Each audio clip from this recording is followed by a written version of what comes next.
Bismillah, Assalamualaikum. Selamat datang kembali di Fakta Sejarah bagian ke-10, Pesugihan Keluarga Ningrat, bagian Alas Wingit. Kemanapun Raden Artonegoro melangkah, tiap jejak langkahnya akan penuh dengan halang rintangan. Sebelum saya melanjutkan bagian 10 ini, saya harus berdoa dulu. A'udzu bikalimatillah hitam.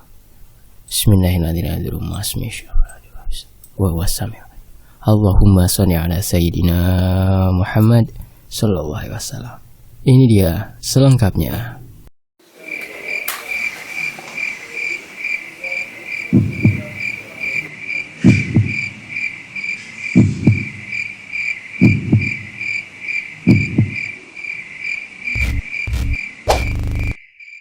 Mbak Arumi, ucap bapak dengan ekspresi wajah sedikit terkejut saat mendapati Mbak Arumi dan juga Kang Didi sudah berada di hadapan rumahnya, sembari membawakan sebuah wadah berisi makanan yang telah mereka berdua buat.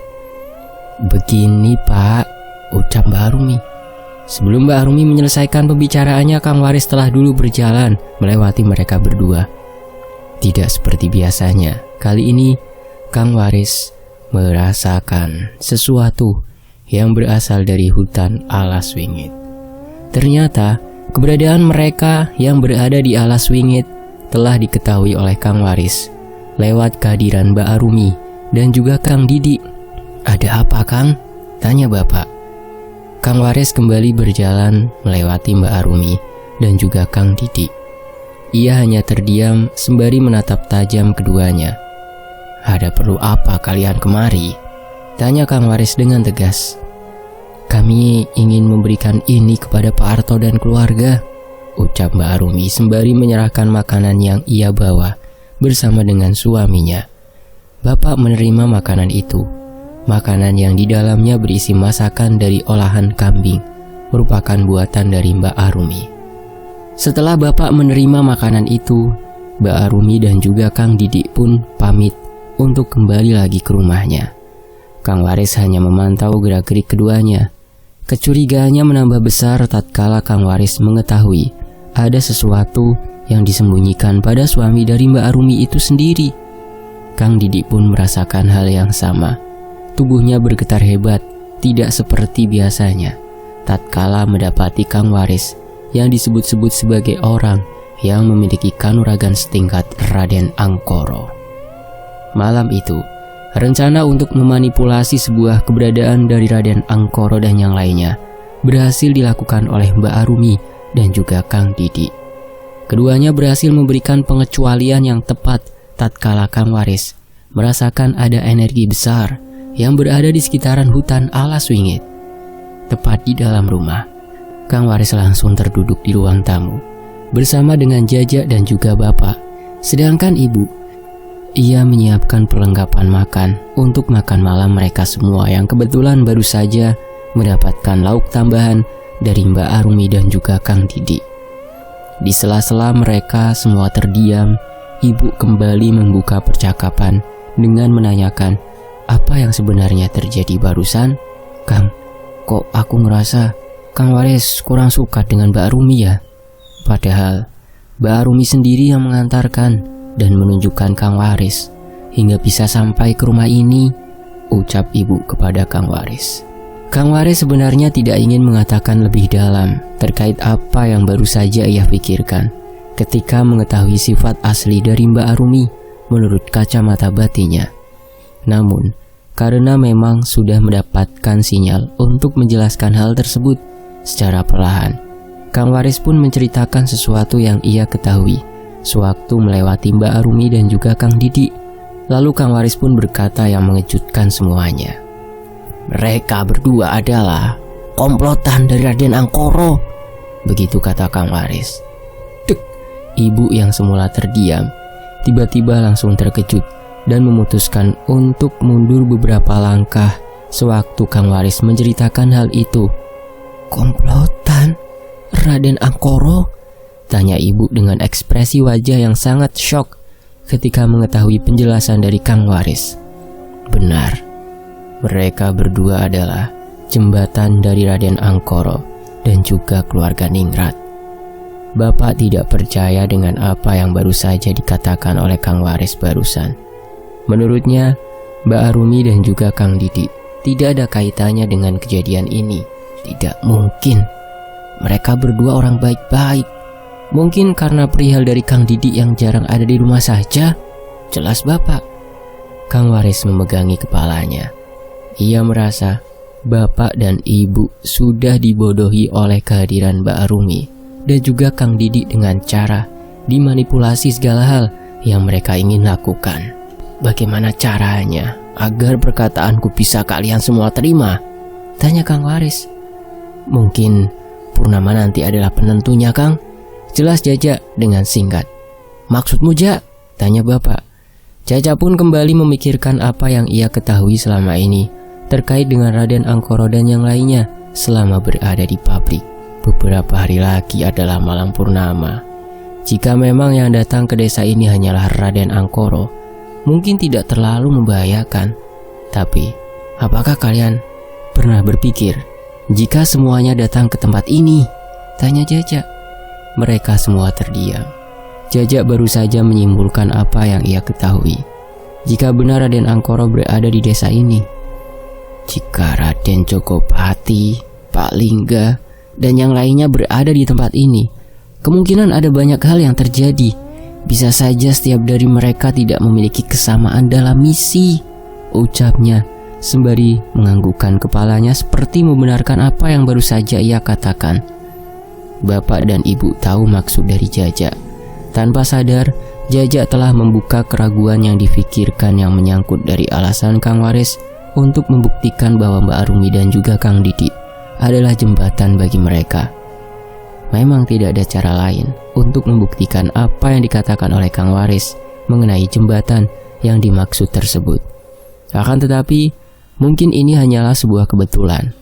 Purnama yang dinanti-nantikan akan datang tepat di hari esok.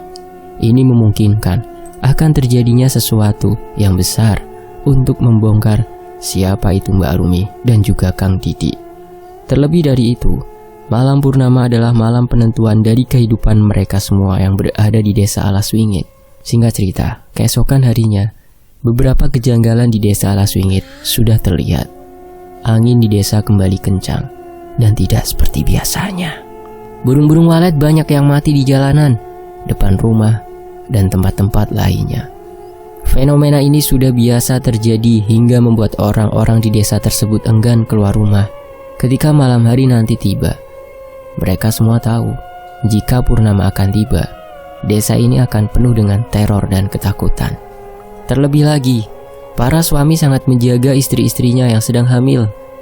Setelah kasus beberapa warga yang mendapati memilih untuk menggugurkan bayinya, justru ada beberapa warga yang masih bertahan agar anak tersebut bisa dilahirkan ke dunia. Biasanya para warga yang memilih pilihan ini, mereka akan punya dua pilihan. Satu, keluar dari desa.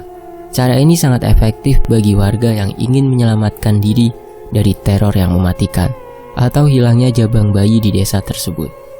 Selama pelaku dan teror pria misterius itu belum terbongkar, ritual penumbalan bayi akan terus berjalan hingga waktunya selesai, atau mungkin adanya kebinasaan dari orang-orang yang melakukan ritual tersebut. Pilihan yang kedua, tetap menetap di desa. Mereka yang menetap di desa pada umumnya akan menghindari kontak mata terhadap beberapa warga atau orang-orang yang ada di sekitarnya. Mereka akan menutup diri dan memilih untuk tidak memberitahu terkait kehamilannya. Dengan cara ini, Bapak juga memberi tugas kepada Nyi Ratih untuk bisa mengetahui para warga yang masih kedapatan hamil akan melahirkan.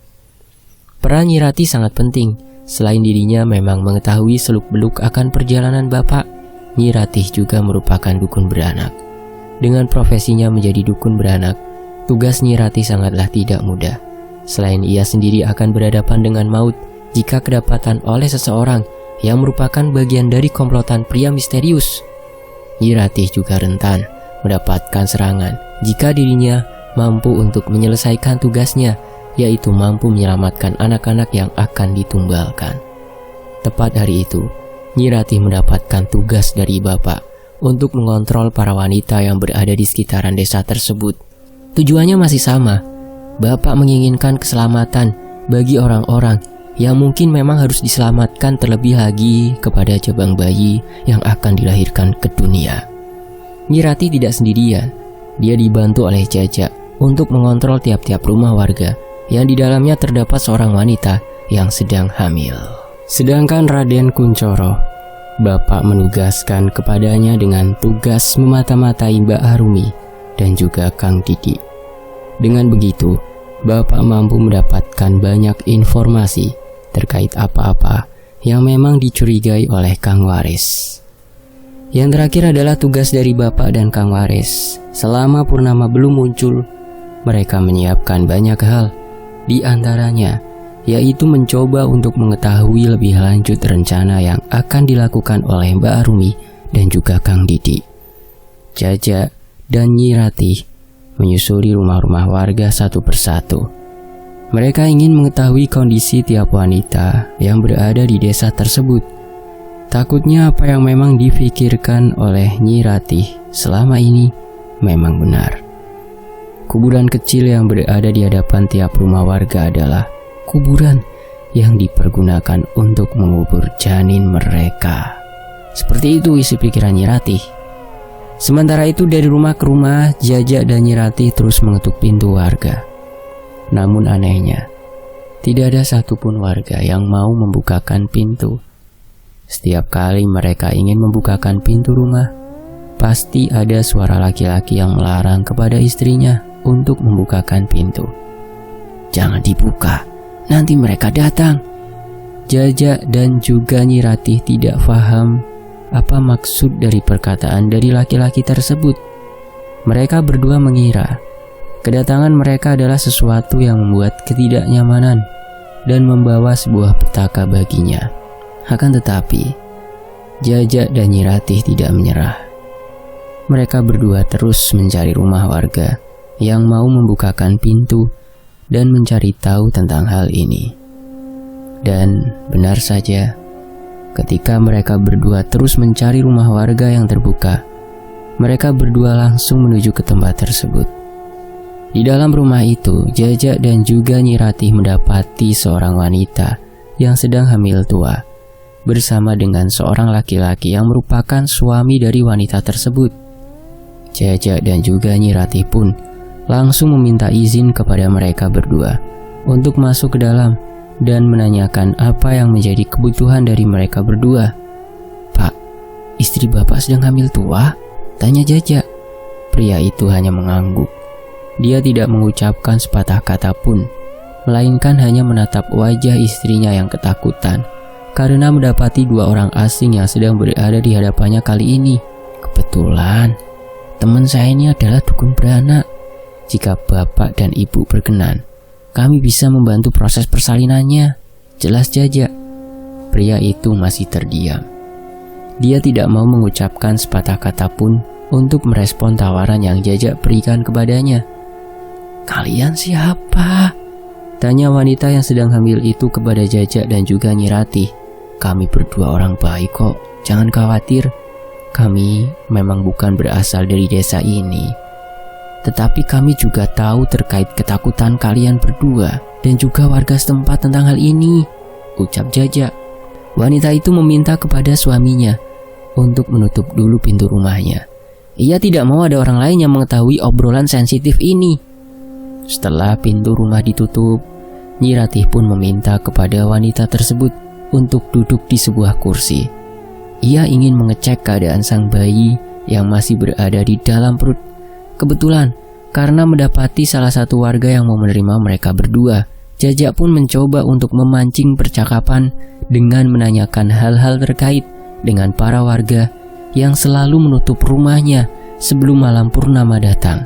Kalau boleh tahu, mengapa para warga di sini menutupi pintu rumahnya sebelum malam purnama datang, Pak? Apakah ada sesuatu yang akan terjadi di malam purnama? Tanya Jajak. Pria itu menatap istrinya. Awalnya istrinya hanya menggeleng-gelengkan kepalanya. Ia tidak mau ada pembahasan yang mengarah kepada keadaan desa saat ini.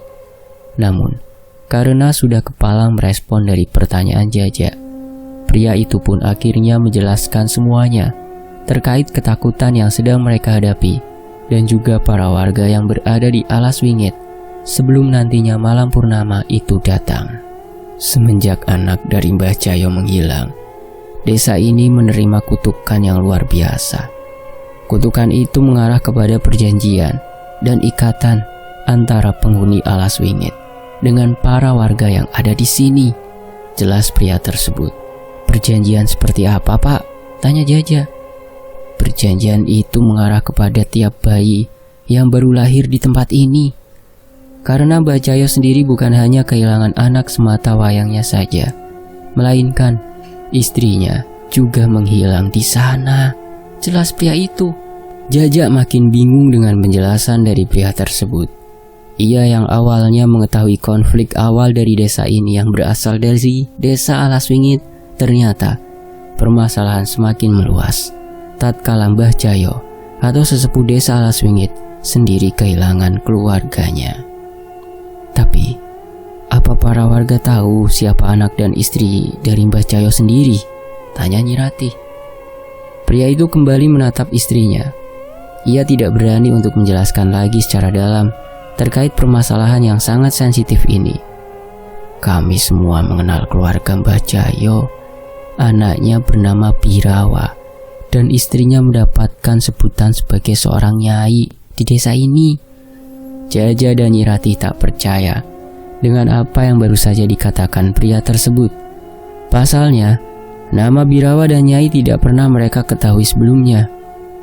Apakah mereka berdua masih hidup? Tanya Jaja. Birawa menghilang saat dia masih kecil bersama dengan Nyai di hutan Alas Wingit. Akan tetapi, ada rumor yang mengatakan Mbah Jayo melakukan penumbalan kepada tiap bayi yang akan dilahirkan atau masih berupa janin dengan tujuan untuk menebus mereka berdua. Ternyata awal mula terjadinya hal-hal semacam ini dikarenakan adanya penumbalan bayi yang dilakukan oleh Mbah Jayo untuk bisa mengembalikan lagi kedua anggota keluarganya. Mbak, kalau boleh tahu, rumah kalian di mana? Tanya wanita hamil itu. Kami tinggal di dekat Alas Wingit.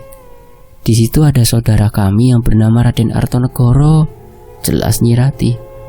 Mendengar nama itu, mereka berdua langsung syok dan meminta kepada Jaja dan juga Nyi Ratih untuk meninggalkan mereka berdua. Pergi, kalian semua harus pergi dari sini. Kenapa? Ada apa? Kenapa dengan Raden Artonegoro? Tanya Jaja. Dia adalah awal dari petaka. Mendengar nama itu, Nyai Ratih langsung terkejut. Dia segera mengambil pisau dan menodongkannya ke arah wanita tersebut. Duduk dan berhenti berteriak. Kalau tidak, aku akan robekkan perut istrimu dalam hitungan detik, ucap Nyi Ratih. Nyi Ratih, ucap Jaja. Ia tidak bisa berkata-kata sewaktu Nyi Ratih dengan cepat menodongkan pisau kepada istri dari pria tersebut. Jelaskan, ada apa dengan Raden Artonegoro? Pria itu pun kembali terduduk.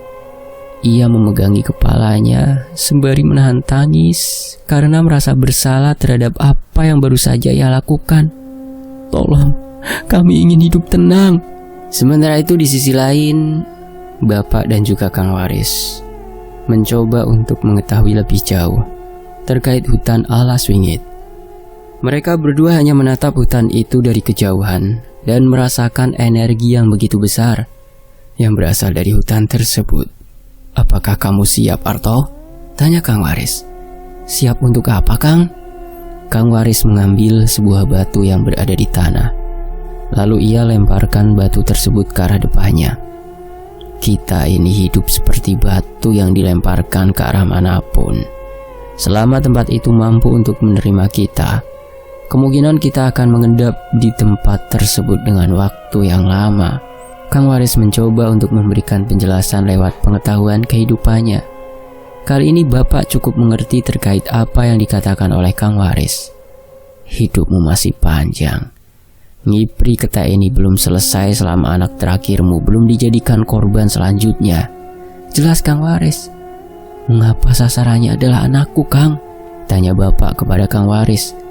Anakmu nanti yang akan menunjukkan apa yang akan terjadi untuk keluarga Ningrat di masa depan. Karena itu, semakin banyak musuh kita, semakin banyak juga halangan yang akan kita lalui untuk saat ini. Bapak paham maksud dari perkataan Kang Waris. Ia tidak mau ada lagi korban yang berjatuhan setelah beberapa anggota keluarga dari keluarga Ningrat telah terbunuh oleh sebab Raden Angkoro. Berhati-hatilah kepada orang sekitar. Mereka bagaikan kalajengking yang menusukmu dengan racun yang mematikan dari arah belakang.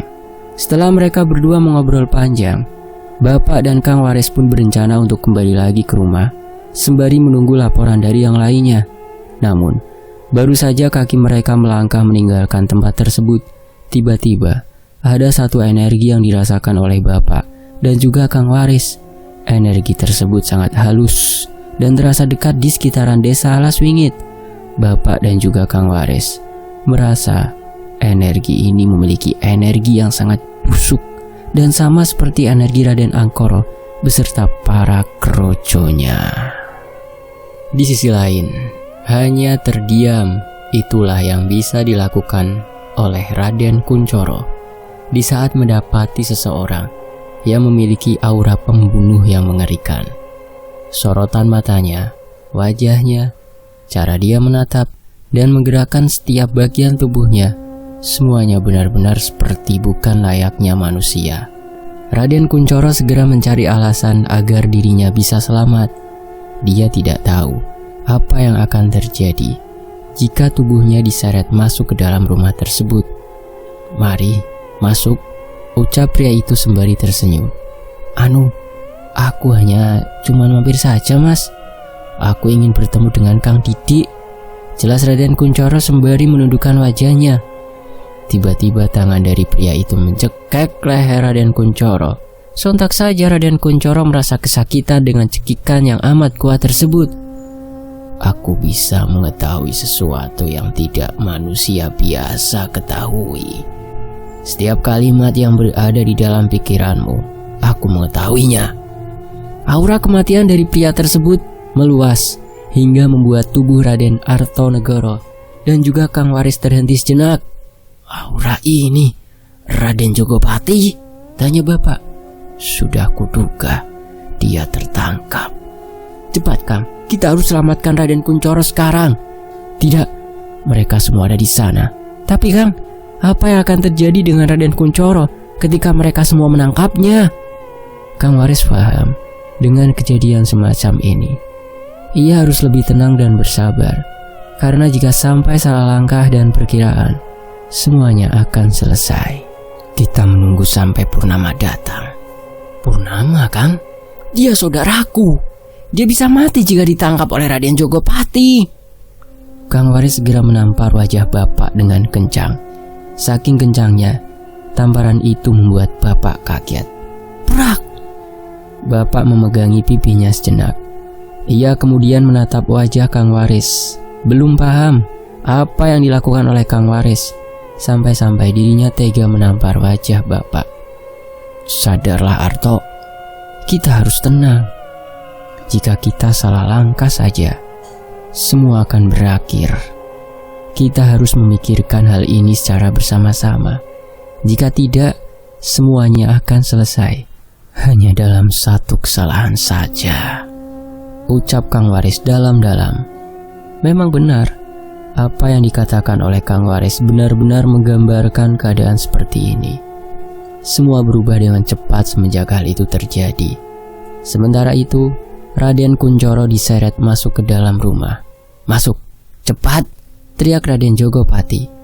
Mereka yang berada di dalam rumah tersebut langsung terkejut saat mendapati orang lain yang sedang diseret paksa oleh Raden Jogopati ke dalam rumah.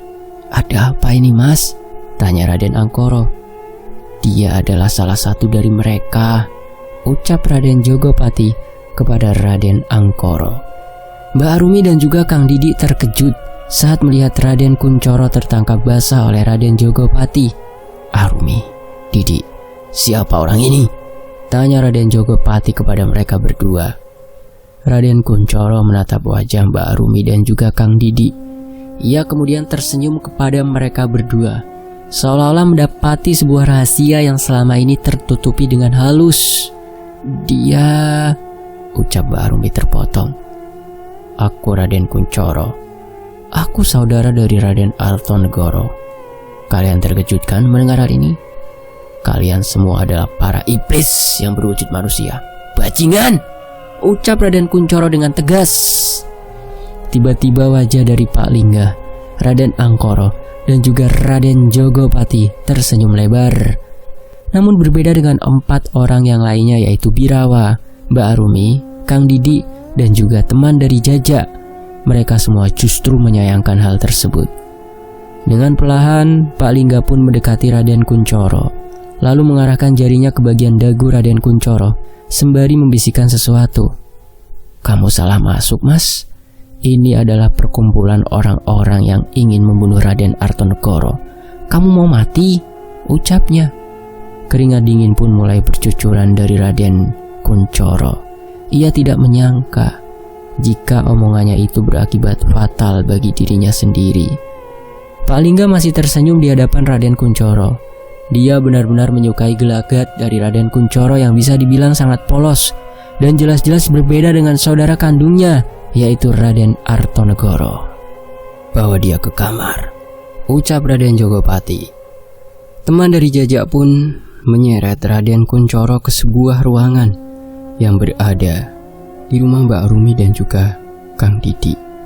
Sedangkan Mbak Arumi dan yang lainnya, mereka tidak bisa berkata apa-apa lagi selain menuruti perintah yang diberikan oleh Raden Jogopati.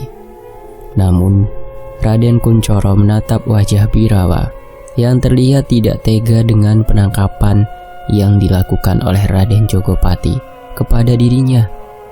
Raden Kuncoro pun diikat di sebuah ruangan dan dijaga oleh teman dari Jaja. Ia hanya mengikuti perintah yang dilakukan oleh orang-orang yang mengekangnya selama ini. Kau masuk ke tempat yang salah, Mas. Seharusnya kau tidak ikut campur atas masalah ini. Ini bukanlah tempatmu, ucap Raden Kuncoro kepada teman dari Jaja itu. Lalu, teman dari Jaja ini hanya terdiam. Ia mengikat dengan kencang kedua tangan dari Raden Kuncoro tersebut. "Ah!" teriak Raden Kuncoro saat kedua tangannya diikat dengan sangat kencang oleh pria tersebut. Aku rasa kau adalah manusia yang tidak memiliki pendirian. Kau hanya tunduk kepada orang-orang yang sengaja mengendalikanmu, kan?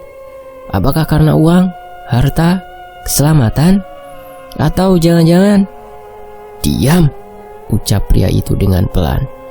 Atau karena kau juga memiliki sebuah dendam kesumat terhadap seseorang? Tanya Raden Kuncoro dengan senyuman jahatnya.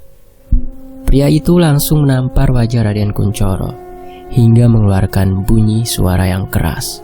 Prak! Bersamaan dengan itu, bibir dari Raden Kuncoro pun terluka. Ternyata tamparan yang diarahkan oleh pria tersebut benar-benar sangat kencang.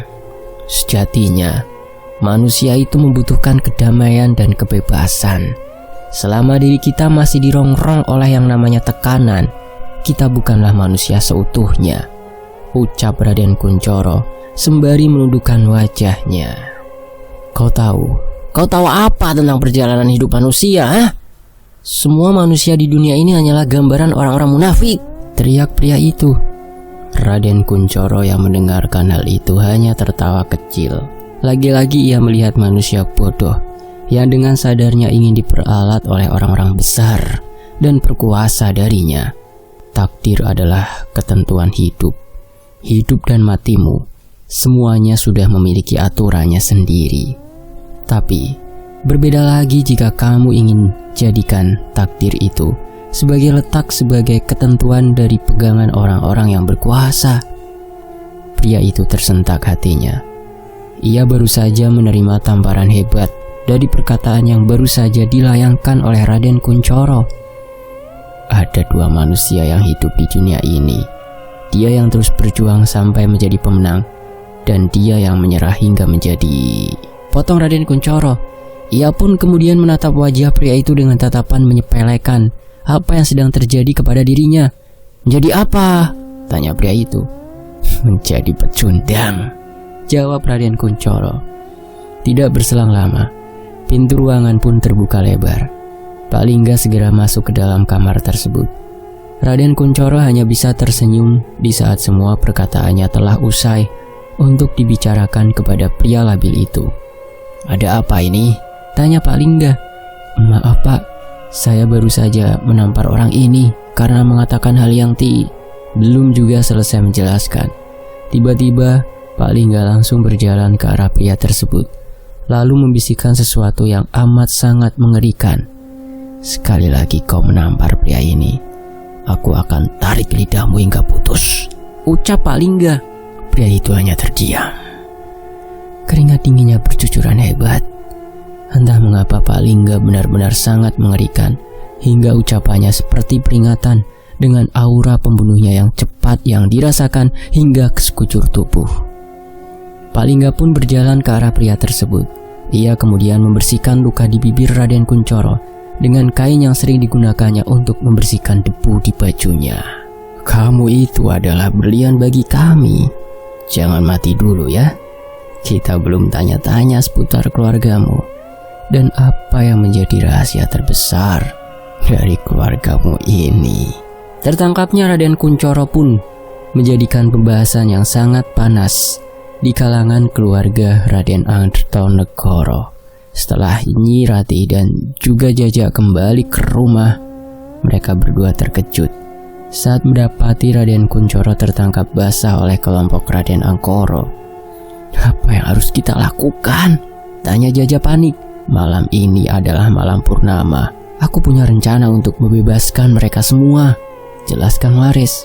Kang Waris pun menjelaskan rencana yang akan ia buat untuk menyelamatkan Raden Kuncoro dan menyerang balik Raden Angkoro dan yang lainnya. Adapun rencana tersebut adalah rencana untuk menciptakan malam berdarah yang bertujuan untuk membumi hanguskan kelompok Raden Angkoro. Rencana tersebut antara lain: 1. Kang Waris bersama dengan Bapak akan berada di rumah tepat setelah waktu penyerangan itu dilakukan. Hal ini dikarenakan Raden Jogopati dan yang lainnya akan mencari ibu dan membunuh anak yang sedang dikandungnya. Yang kedua, Jaja dan Nyi Rati. Mereka berdua akan bertolak menuju rumah Mbak Arumi dan juga Kang Didi. Mereka akan berusaha untuk membebaskan Raden Kuncoro. Yang ketiga, jika benar apa yang dikatakan Kang Waris, maka sistem penyerangan dari mereka akan berada dalam dua sisi. Sisi pertama berasal dari Siluman Ketek yang akan menggaungkan gamelan sebelum penyerangan itu berlangsung. Lalu, Birawa akan memanggil sekumpulan demit yang berasal dari Alas Wingit untuk menyerang kembali keluarga Raden Artonegoro. Yang keempat, yang terakhir, semua tidak akan berakhir sebelum pertumpahan darah terulang kembali. Alas Wingit adalah penentu dari keselamatan dan kematian mereka yang berada di dalamnya.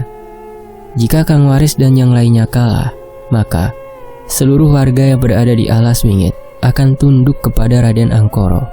Dengan begitu, dia akan mengendalikan semuanya untuk membentuk keinginannya sendiri. "Bagaimana? Apa kalian mengerti?" tanya Kang Waris kepada yang lainnya. Nyi Rati hanya terdiam. Ia menggenggam tangannya kuat-kuat. Sepertinya Nyi Rati benar-benar bertekad untuk menghabisi Mbak Arumi dan juga Kang Didi. Karena keduanya adalah orang munafik yang menyamar sebagai warga desa hanya untuk mendapatkan apa yang tuanya inginkan, yaitu Birawa. "Beri aku senjata," ucap Nyi Rati.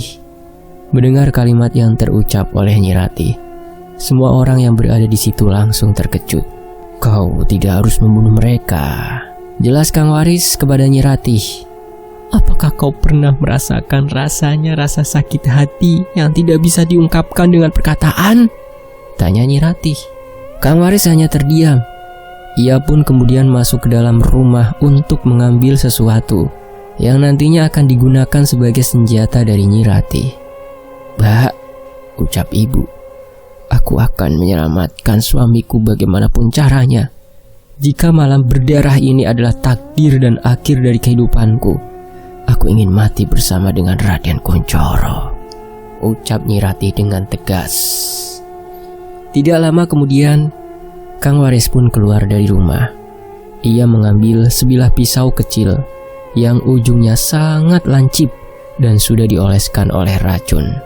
Senjata ini dulu digunakan untuk melawan orang-orang pemberontak di masa lalu.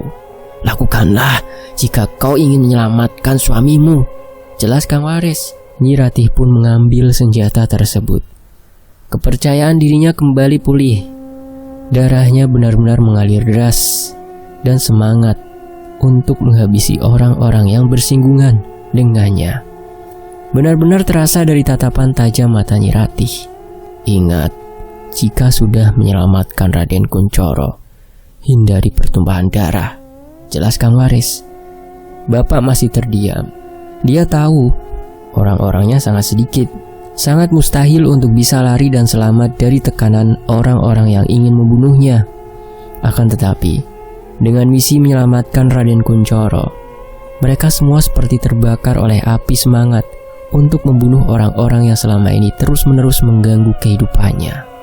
Di sisi lain, purnama telah terangkat ke atas langit. Cahayanya sangat cerah, namun di sisi-sisinya terdapat awan merah yang menggambarkan sebuah tragedi yang akan terjadi di malam ini. "Kami berangkat dulu," jelas Jaja. Jaja dan Nyi Ratih pun berangkat secara sembunyi-sembunyi menuju rumah Mbak Arumi dan juga Kang Didi. Namun, sebelum mereka berangkat, mereka berdua mendengar sesuatu yang mengerikan yang berasal dari alas wingit. "Ah!" Suara itu seperti suara yang terdengar sebelum penyerangan pertama yang dilakukan oleh pria misterius ke rumah Bapak. "Kang," ucap Bapak, "kita mesti bersiap-siap," jelas Kang Waris serius. Jaja dan Nyi Ratih pun tetap melanjutkan perjalanan. Walaupun mereka berdua merasa takut dengan suara mengerikan itu, namun mereka tidak memiliki pilihan lagi selain menyelamatkan Raden Kunchoro. Kang Waris dan Bapak segera mengatur strategi untuk menghindari kesalahan yang sama saat mereka tidak bisa menyelamatkan Mbak Ina dan yang lainnya, termasuk juga Mas Cipto, korban terakhir dari penyerangan yang dilakukan oleh Raden Angkoro dan juga Pak Lingga. Mereka tidak ingin pertumpahan darah terjadi kepada keluarga dan golongannya. Bapak juga meminta kepada ibu untuk selalu bersembunyi bersama dengan Mas Rahardian sebelum semuanya selesai. "Bu, ibu di sini saja sama Mas Rahardian ya.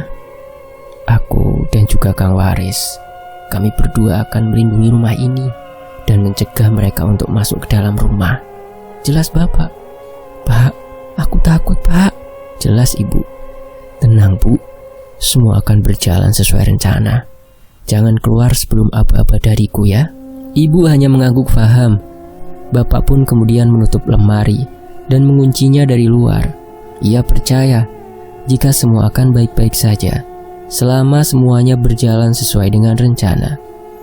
Saat Bapak meninggalkan kamar, tiba-tiba hal yang terjadi secara cepat. Suara gamelan langsung berbunyi di sekitaran rumah. Lampu rumah langsung mati dalam sekejap. Suara monyet-monyet mulai terdengar dari atap rumah. Bapak pun berjaga-jaga. Dia tidak mau jika penyerangan itu lebih cepat jauh dari perkiraannya. Sembari mengeluarkan pisau yang telah lama diberikan oleh Kang Waris, Bapak pun selalu mengarahkan pisau itu ke arah depan dengan tujuan untuk berjaga-jaga. Akan tetapi, saat dirinya ingin keluar dari rumah, tiba-tiba ada sesuatu yang menarik tangannya hingga terjatuh. Pruk! Dan ternyata, orang yang menarik tangan Bapak adalah Kang Waris. Ia sengaja menarik tangan Bapak karena di depan rumah sudah berkumpul monyet-monyet yang siap untuk melakukan sebuah ritual. "Kang Waris?" tanya Bapak. "Shh, Raden Cokopati ada di sini," jelas Kang Waris sambil menyuruh kepada Bapak untuk diam sejenak. Tidak berselang lama, pintu depan tiba-tiba terbuka, lalu suara kincringan terdengar dengan jelas. Bapak dan Kang Waris melihat dengan jelas sosok siluman monyet yang masuk ke dalam rumah. Sorot matanya menyala dan bersinar di dalam kegelapan ruangan tersebut. Bulu-bulunya yang berwarna putih hingga taring di mulutnya yang besar, seolah-olah menggambarkan bahwa sosok itu benar-benar sedang marah. Sosok itu berjalan ke arah yang berbeda dari tempat di mana ibu disembunyikan. Kang Waris dan juga bapak masih cukup tenang karena sosok tersebut tidak berada di dekatnya. Akan tetapi, tidak lama kemudian terdengar suara teriakan yang berasal dari kamar ibu. Bapak dan Kang Waris pun segera menuju ke ruangan ibu. Namun mereka berdua langsung menghentikan langkahnya ketika sosok siluman monyet itu sedang mengangkat tubuh Mas Rahardian hanya dengan satu tangan. "Rahardian!" teriak bapak. Namun sosok siluman monyet itu segera mengeluarkan suara yang begitu menyakitkan di telinga mereka semua. Kang Waris mencoba untuk maju ke arah depan. Namun baru satu langkah saja ia maju, sosok siluman monyet itu menggertak seperti memberikan pantangan kepada Kang Waris agar tidak maju ke arah depan. Bapak pun mulai kebingungan. Ia pun segera menanyakan kepada Kang Waris apa yang harus dilakukan untuk bisa menyelamatkan Mas Rahardian. Tak berselang lama, dari dalam kamar itu terdengar suara wanita yang begitu mengerikan. "Ujung ke putuku!" Wanita itu langsung muncul tepat di belakang sosok siluman monyet itu. "Lepaskan cucuku!" Lalu ia pun menjatuhkan Mas Rahardian dan menuju ke arah sosok wanita tersebut. Lalu sosok siluman monyet itu berteriak kencang hingga teriakannya membuat orang yang mendengarnya langsung menutup rapat-rapat telinganya.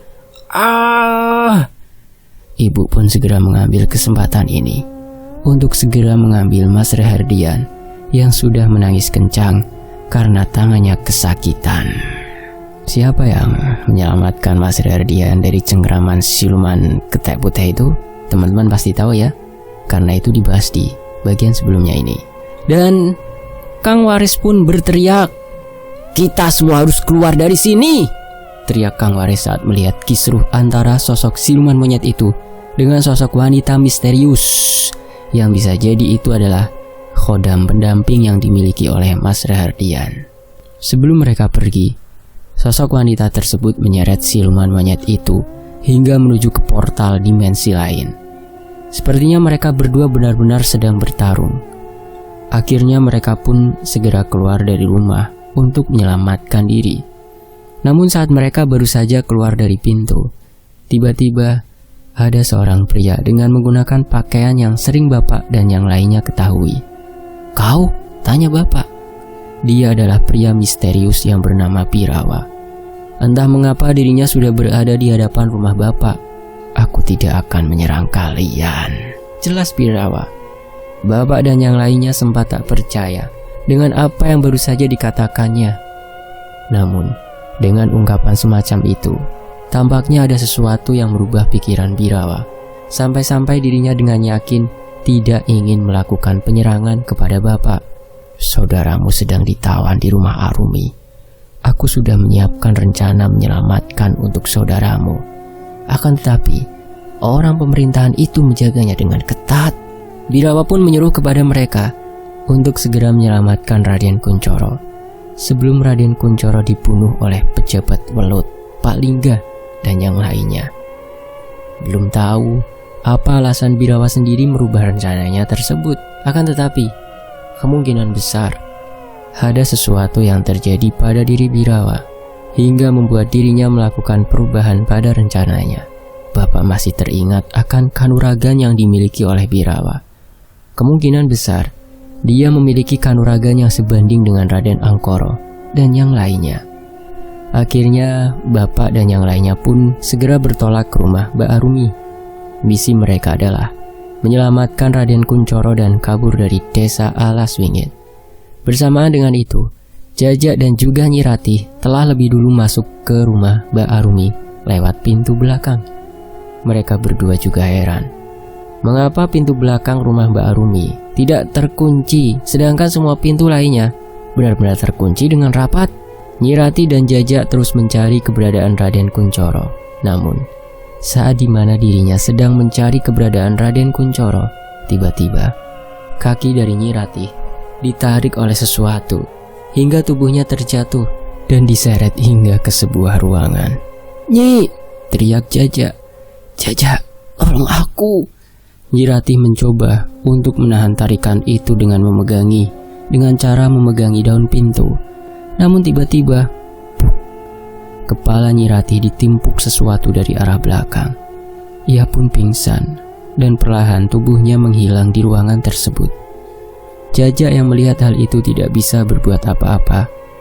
Kini misi penyelamatan Raden Kunchoro benar-benar tidak sesuai dengan apa yang ia pikirkan sebelumnya. Tidak berselang lama, dari ruangan tersebut keluar seseorang sembari menyeretkan kayu balok di lantai. "Siapa kamu? Di mana Nyi Ratih?" "Raden Kunchoro, di mana kamu menyembunyikan mereka berdua?" tanya Jajak. Setelah sosok itu keluar dari ruangan itu, tatapan Jajak langsung tercengang di saat melihat orang yang berada di hadapannya sekarang ternyata adalah temannya sendiri yang berasal dari pabrik bawang tempat dulu Jajak bekerja. Mas Mo, ucap Jajak. "Gimana kabarmu, Jak?" ucap teman Jajak yang bernama Mas Mo itu. Jajak masih tidak percaya jika dirinya akan bertemu dengan Mas Mo lagi. Namun, yang membuat dirinya benar-benar tidak yakin jika itu, yaitu Mas Mo adalah orang yang memukul kepala Nyi Ratih dengan menggunakan balok tersebut. "Tenang, Jak. Sekarang mereka berdua aman," jelas Mas Mo kepada Jajak. "Maksudmu?" "Ada Palingga yang sedang menjaganya." Dari kejauhan terdengar suara langkah kaki yang berasal dari ruangan tersebut. Jajak merasakan ada yang tidak beres dengan suara langkah kaki tersebut. Siapa itu?" teriak Jajak. Setelah suara langkah kaki itu terhenti, tepat setelah keluar dari ruangan, barulah tubuh Jajak langsung merinding seketika. "Jadi, kau tidak mau balik ke pabrik?" Siapakah sosok yang menanyai Jajak? Tapi sementara di sisi lain, waktu semakin terus berjalan. Bapak dan yang lainnya segera mencari cara untuk bisa masuk ke dalam rumah tersebut.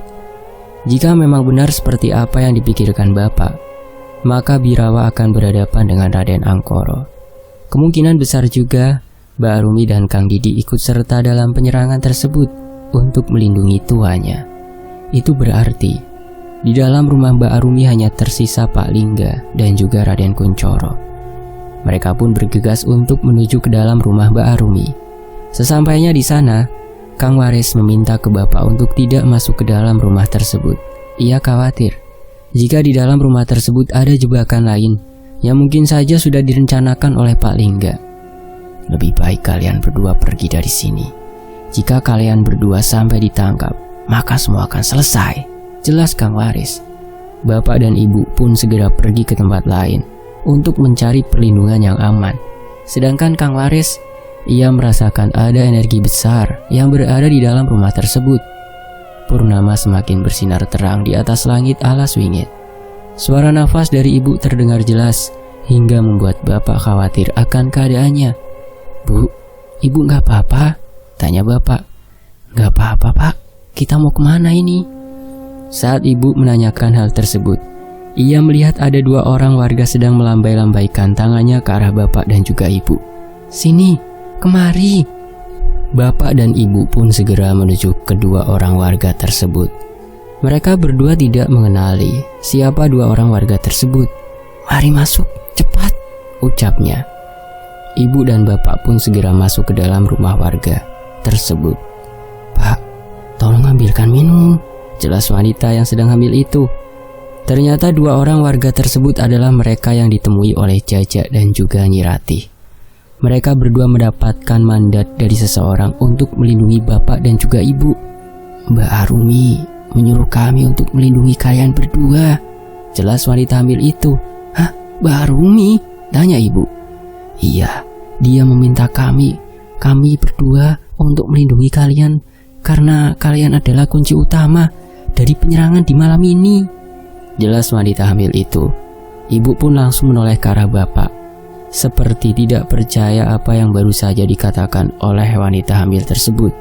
"Pak," tanya Ibu dengan penuh keraguan, "mengapa Mbak Arumi melakukan hal tersebut?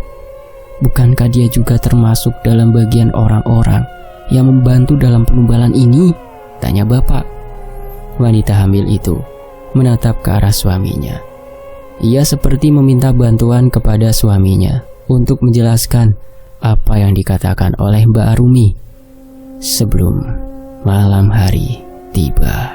Sebelum waktu gelap datang, Mbak Arumi dan juga Kang Didik mendatangi rumah kami. Dia menjelaskan sesuatu terkait peristiwa yang akan terjadi di malam purnama nanti. Jelas suami dari wanita hamil itu. Tidak bisa dibayangkan ternyata Mbak Arumi mengetahui apa yang akan terjadi beserta dengan langkah-langkah yang harus dia ambil untuk melindungi bapak dan juga ibu. Dia meminta kepada kami untuk melindungi kalian berdua karena kalian adalah incaran dari mereka semua, terkhusus Raden Angkoro dan juga Raden Jogopati. Memang benar, bapak dan juga ibu adalah incaran utama dalam penyerangan kali ini. Raden Angkoro dan juga Raden Jogopati benar-benar ingin membunuh keduanya karena telah menghalang-halangi ritual ngipri getah itu sendiri, yang mana tumbal terakhir yang harus ia bunuh adalah anak dari keturunan asli keluarga Ningrat. Jika misi itu berhasil dijalankan, maka mereka semua akan mudah menciptakan ambisinya secara perlahan-lahan seiring berjalannya waktu. Kau Raden Artonegoro kan? Tanya wanita hamil itu kepada bapak. Benar, aku Raden Artonegoro. Jelas bapak. Mbak Arumi menjelaskan secara detail terkait kebaikan kalian berdua. Kalian benar-benar orang yang beruntung. Jelas wanita hamil itu. Bapak masih belum mengerti apa maksud dari rencana ini semua. Apakah benar apa yang dilakukan oleh Mbak Arumi? Namun, jika Mbak Arumi ingin menyelamatkan bapak dan juga ibu, lalu mengapa Raden Kunchoro ditawan di rumahnya? Apakah ada sesuatu yang terjadi saat penangkapan Raden Kunchoro berlangsung? Atau jangan-jangan apakah ini ada kaitannya juga dengan pria misterius tersebut? Tanya bapak. Maksudmu Tuan Birawa? Tanya balik wanita hamil itu kepada bapak. Benar, Tuan Birawa memilih jalannya sendiri. Menurut Mbak Arumi, dia sengaja memanggil seluruh orang-orang yang pernah bekerja sama dengannya hanya untuk membalaskan dendam di masa lalu. Jelas wanita hamil itu. Dendam di masa lalu? Wanita hamil itu hanya mengangguk paham. Ternyata kedatangan dari Raden Angkoro dan yang lainnya ke desa Alas Wingit sudah diperhitungkan jauh-jauh hari. Tidak ada jawaban yang terucap dari wanita hamil tersebut. Ia hanya terdiam sembari menunggu pembahasan lain yang mungkin saja tidak mengarah kepada hal ini. Kami tidak bisa menjawabnya. Jelas wanita hamil tersebut kepada bapak. Bapak hanya mengangguk paham. Ia sendiri hanya bisa menunggu waktu untuk bisa keluar dari ancaman semacam ini. Sementara itu, 3 orang sudah tertangkap. Mereka semua ditutupi wajahnya menggunakan sebuah kain, sembari kedua tangannya diikatkan di belakang kursi di sebuah ruangan. Arumi, di mana tuanmu itu? Tanya Raden Angkoro kepada Mbak Arumi. Maaf mas, tadi beliau keluar sebentar untuk menuju ke hutan Alas Wingit. Katanya dia ingin memanggil Nyai. Jelas Mbak Arumi. Bagus, sudah 3 tawanan yang kita tangkap. Kini tinggal Arto dan istrinya saja yang belum tertangkap. Jelas Raden Angkoro. Di ruangan tersebut sudah berkumpul 5 orang yang kemungkinan besar ikut berkecimpung dalam penyerangan malam purnama. Mereka adalah Mbak Arumi, Kang Didik, Masmo, Pak Lingga, dan juga Raden Angkoro. Ya karena pada saat itu Raden Jogopati sedang menyerang di rumahnya bapak tuh. Kelimanya seperti menunggu sesuatu untuk diselesaikan secara bersama-sama. Baiklah, aku keluar sebentar, ucap Raden Angkoro kepada yang lainnya. Raden Angkoro keluar dari ruangan tersebut. Entah apa yang ingin dia lakukan, tapi sepertinya Raden Angkoro ingin melakukan sesuatu sembari menunggu Birawa. Lepaskan kami, lepaskan, teriak Nyirati. Pak Lingga yang mendengar rintihan permintaan tolong itu langsung tertawa kencang. Ia seperti menikmati hal-hal yang sudah pernah terjadi di saat ritual di pabrik bawang tersebut. Aku rindu ritual di pabrik bawang. Kali ini kau tidak bisa lari lagi, Jaja. Kau sudah ditakdirkan untuk mengalirkan darah. untuk keseimbangan kehidupan kami semua. Jelas Pak Lingga, si pejabat pelut. Pak Lingga pun kemudian berjalan keluar dari ruangan tersebut.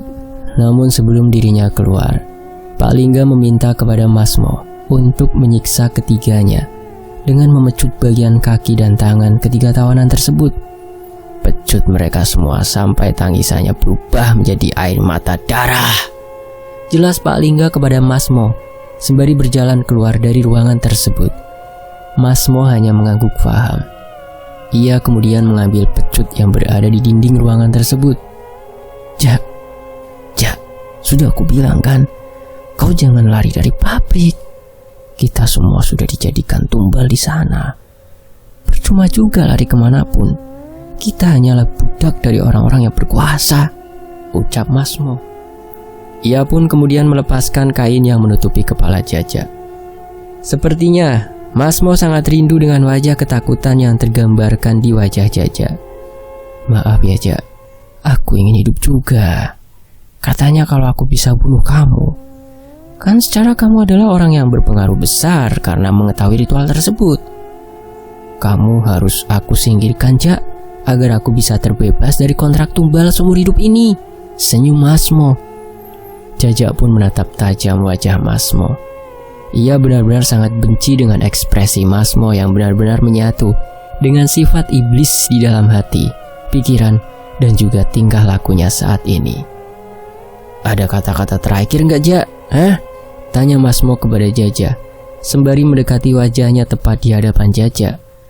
Namun kejadian yang tidak disangka-sangka pun terjadi. Jaja dengan cepatnya langsung meludahi wajah Masmo sembari mengatakan sesuatu kepada Masmo. Pergi kau ke neraka bajingan. Kau telah mengkhianati Cipto. Aku tahu kau adalah orangnya kan yang memberitahu lokasi Cipto kepada mereka semua, tanya Jaja. Masmo pun mengulap ludah itu dengan menggunakan bajunya. Mbak Arumi dan juga Kang Didi hanya memandangi kisruh mereka berdua. Raden Angkoro tidak mungkin tahu keberadaan tempat persembunyian Cipto. Tapi kau menguliknya sendiri kan? Kau beritahu mereka semua agar kau bisa mendapatkan pesangon yang lebih banyak dan meminta tangguhan dari tumbal selanjutnya di antara para karyawan yang lainnya kan? Jelas Jaja. Masmo pun tersenyum lebar.